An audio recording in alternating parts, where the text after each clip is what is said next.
My name is Valerie Boggan. I am a lifelong resident of Kalamazoo.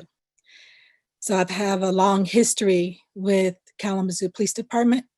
I've observed them on many occasions in various situations. And one of the things that I believe about Kalamazoo as a resident is that we are passionate about Kalamazoo and keeping Kalamazoo safe.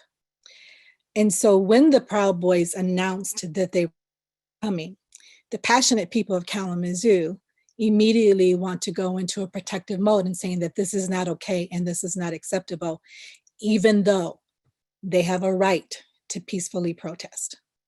And I think that that's where a lot of the confusion comes into play, because we want to say, this is not acceptable. This is a diverse community. We embrace diversity. We celebrate diversity.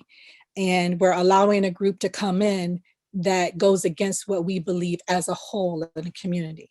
Of course, every community has, a person here or there, but as a whole, I think that Kalamazoo could be represented by saying that we're a diverse community. And that we want to work well with our law officers. And have we had situations where things haven't gone well with the police? Absolutely, we have. And have we had situations where if it wasn't for the police, situations would have gone extremely worse? Absolutely. I think that every community has to take a deep look within themselves and say, how do we get better? And what systemic racist rules and regulations are hindering growth? And how do we overcome these biases? And how do we work together to create change in a community? And so I don't think it's about pointing fingers and saying that the police didn't do this right, or citizens didn't do this right. I think it's about really acknowledging that systemic racism exists, and that until we are willing to openly talk about how that racism is impacting persons who have privileges versus people who do not have privilege, how it is impacting the ability to communicate with each other effectively, then we're just going in circles and we play the blame game. And I don't want to play the blame game. I really want to have honest dialogue where we can peel back and create systemic change, where we can be curious versus being certain, where we're willing to make a paradigm shift so that our community can heal together.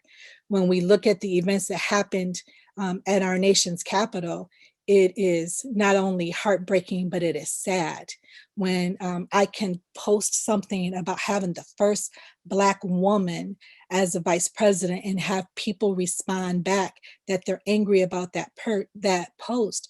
Well, I didn't lie. She is the first Black woman to be the vice president of the United States of America. That's not a lie. That's the truth. That's a truth that is a part of our history. And so we have to be curious as to why that makes someone angry. And so I say all that to say that I think we have a good police department. I think that they want to work with our city, that they want to create change. I think that existed before Vernon Coakley became the chief. I think that existed with Carrie Ann. I think that existed with Chief Hadley. I have worked with the police for many years, again, in various arenas of leadership.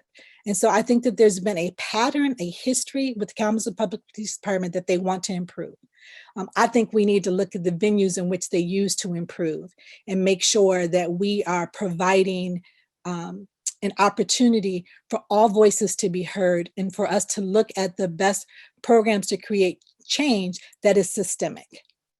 I think one of the things that you can look at is also hiring police officers within your own community.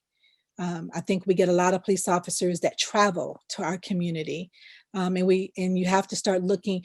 I love this community. I live here. I was born here. I lived on the North Side. I love the North Side. So I can talk about the history, and I don't think that you can come into a place and say that you want to govern it if you're unfamiliar with its roots. That's all I got to say. I probably could say a lot more.